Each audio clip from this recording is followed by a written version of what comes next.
Hello mga mamshis! For today's video, patitikman natin yung baby ko ng maasim. This is his first time, my baby's first time na makatikim ng asim. Kasi para ma-enhance naman yung taste buds niya for na maasim yung tinitikman niya. Sa susunod naman po yung maalat, matamis, at saka yung mapait. Para naman po maganahan siya in the future na kakain siya talaga ng solid food. And from now on, patitikman ko muna siya ng isang konting orange. One piece lang ng orange. Hindi yung buo, yung isang ano lang yan. Isang spling lang ng orange.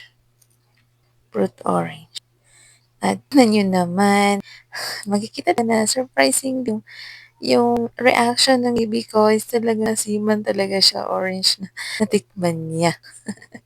Sorry baby, but kailangan mo talagang mag-take ng masimsim talaga na medyo matamis.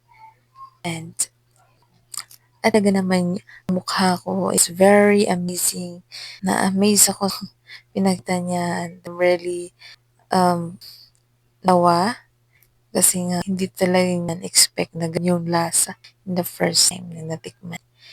So, sorry mga mamshis, mga out there kasi ngayon na talaga ako nag-update kasi for how many months hindi talaga ako nakapag-update sa aking vlog kasi medyo silan yung pag daily ko, pag-post ko, maraming complications hanggang anak na ako is maraming complications ka ngayon talaga ako pag-update sa vlog kasi hindi ko kayang mag mag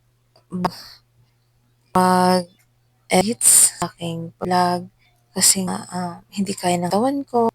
Maraming reasons. And sa mabaybay lang kayo sa mga vlogs, ma'am, she's out there. And thanks for watching sa all then.